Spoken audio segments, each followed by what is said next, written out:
Good afternoon, folks. It is Monday, approximately 2 o'clock, June 15th, 2015, and I'm making this post in response to the latest thing, the conspiracy theory that Barack and Michelle Obama's children are adopted. And what I'm trying to do is I'm trying to make the case of how government actually invites conspiracy, and they make room for these type of things, which really amount to distraction. Because even if they were adopted, even if, say, like what Joan Rivers said, that Obama was gay and Michelle was, even if all those things were true, that wouldn't matter one way or another in terms of him being president. The only thing that really matters about Obama's presidency is his record according to the Constitution. And basically, if you look at the things that he's done and hold it up to the Constitution, for example, all the wars that we're in more than 10 conflicts right now. They are wars. They're not declared wars. Therefore, they're illegal according to Article 1, Section 8 of the Constitution. There's lots and lots of things that we could and should be concerned about when it comes to Obama. Whether or not he's gay or whether or not the kids are his. And for the record, I don't think that the girls are adopted. I think that at least his, I'm not familiar with their names at all, but his daughter is the spit out of his mouth. She looks exactly like him. So I think it's ridiculous, the whole idea that the kids are adopted, or that, you get the picture. So basically, I'm making this video to slice through all the bull, and I want to point to some legitimate things that people should look up for themselves, and they're legitimate questions that people should ask for themselves.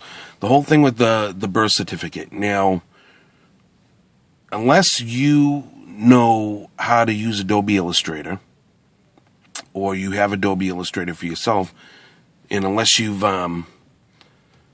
opened the birth certificate with that to see for yourself whether or not it's been edited, then you're just taking somebody else's word. Now, I have not opened it with Adobe. I've witnessed somebody do a demonstration online. Alex Jones and Rob Dew basically opened from, according to them, the .gov website that had the WhiteHouse.gov that had the Obama birth certificate, and they were able to show what appeared to be edits made. So you can't say one way or another. Other than that, you're just taking somebody's word for it in good faith. That's the truth of the matter. If you haven't looked for yourself, then you don't know. Now, why should it matter if Obama was born here or not? The only reason that it matters is, according to the Constitution, if you're not actually born here, you shouldn't be president. And the reason for that being is we wouldn't want, say, Vladimir Putin to come be president of the United States, because his allegiances are going to be to his homeland. He's going to make decisions here that may not necessarily be in the best interest of the American people. Do you understand what I'm saying? So that's one thing that you could look at. There are a couple of documentaries, The Obama Deception and Fall of the Republic, the Presidency of Barack H. Obama. There's a lot of really interesting information in there that I think Americans should be more aware of. Not the stuff that you necessarily see on mainstream news and the back and forth things that are used to divide people. I think that a lot of people are heavily invested in Obama because of the way they voted, or whatever reason they voted for him. And it's very hard to kick the tires on an investment of that magnitude when things are as bad as they are. Obama says, hey, we're not in any major conflicts. That's not true. That's not true at all. We are in at least 10 conflicts around the world, and we're involved in much more. And we're teetering on the edge of a second Cold War with Russia. Jade Helm is something that's in the news a lot lately. It's an acronym for Joint Assisted Deployment Exercise, helping eliminate local militants. Well, what is a local militant? A local militant could be a street gang. It could be gun owners. It could be veterans. It could be any type of person that it's a very ambiguous term. Anyone that's self-reliant or individualistic in their views, they could be considered a local militant. But the reason why Jade Helm is concerning is it's a massive military buildup in the Southwest, and it's an exercise that's going to be nationwide. And I made the point that it's very much like President Teddy Roosevelt's philosophy of walk softly and carry a big stick. So he sent the Great White Fleet around the United States as a show of strength. So why are we flying the military and parading the military around the United States, if not for a show of strength to the people that see it? So, yeah, Jade Helm is something that people should look at. The birth certificate is something that people should look at. Ben Swann probably gave Barack Obama the toughest interview he's ever had in his career as president. So if you go on YouTube and type in Ben Swann, that's Ben, Swann, and Obama, he asked Obama about a kill list that he had for American citizens. And the fact is that he didn't deny it. And not only that, but there are 2 American citizens that Obama has executed extrajudicially. They hadn't been tried in a court of law. They were American-born citizens. So, that's something that people should know about. The other thing is, what has Obama done for, being the first African-American president? What has he done for black people?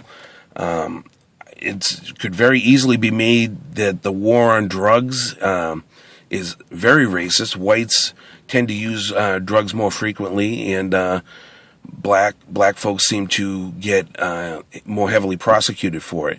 So we have prison systems that are full of nonviolent drug users, and the war on drugs it's a cash cow. That's not going anywhere, and really Obama hasn't done anything for it.